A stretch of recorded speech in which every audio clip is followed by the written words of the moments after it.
તો જીએસટીના વિરોધમાં સુરત કાપડ વેપારીઓની હડતાળનો આજે ત્રીજો દિવસ છે। 163 જેટલી માર્કેટના 75,000 જેટલા વેપારીઓ જીએસટીના વિરોધમાં અચોક્કસ મુદ્દતની હડતાળ પર ઉતર્યા છે, જેના કારણે કાપડ બજારને પ્રતિદિન 150 કરોડથી પણ વધુનો ફટકો પડી રહ્યો છે। સરકાર કાપડ પરથી 5% જીએસટી કર રદ કરે તેવી માંગ હાલ વેપારીઓ કરી રહ્યા છે। તો બીજી તરફ હડતાળના પગલે ફરી કોઈ કાકરીચાળો ન થાય તે માટે પોલીસ દ્વારા પણ ફૂડ પેટ્રોલિંગ સહિત બંદોબસ્ત ગોઠવવામાં આવ્યો છે।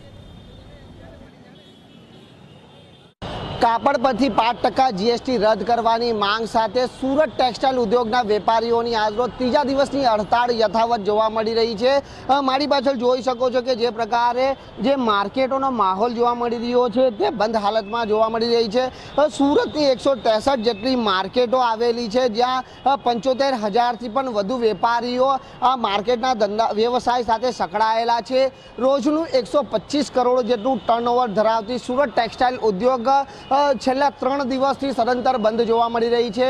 જે પ્રકારે અચોક્કસ મુદ્દતની હડતાલની વાત કરવામાં આવી હતી, તેને લઈને હજારોની સંખ્યામાં વેપારીઓ બંધમાં જોડાયા છે।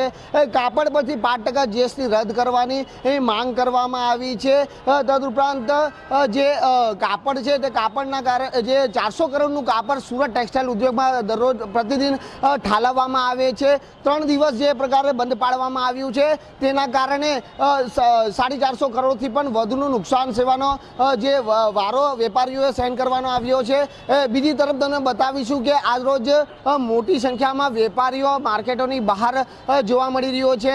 જે પ્રકારે 3 દિવસ પહેલા જે 2 દિવસ અગાઉની વાત કરવા જઈએ તો જે વેપારીઓ પર પોલીસ દ્વારા જે લાઠી વરસાવવામાં આવી હતી તેને લઈને સમગ્ર મામલો તણાવગ્રસ્ત બન્યો હતો, જેના ભાગરૂપે કોઈ કાકરીચાળો ફરી ન થાય તેના કારણે શહેર પોલીસ દ્વારા પણ તકેદારી રાખવામાં આવી છે।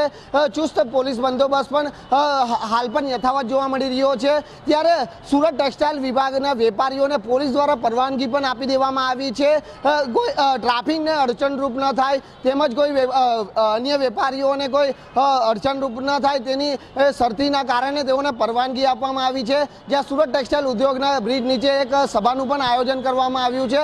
આવતીકાલે વેપારીઓ દ્વારા કલેક્ટરને આવેદનપત્ર પાઠવી સરકાર સુધી આ રજૂઆત પહોંચાડવામાં આવશે। ત્યારે બીજી તરફ સુરતના સાંસદ દ્વારા પણ કેન્દ્ર સરકારને રજૂઆત કરવામાં આવી છે। જોકે જોવાનું એ રહેશે કે આ રજૂઆત વેપારીઓના હિતમાં કેટલા યોગ્ય સાબિત થશે। કેમેરા પર્સન ભરત બંબર સાથે રાકેશ બ્રહ્મભટ્ટ, જીએસટીવી, સુરત।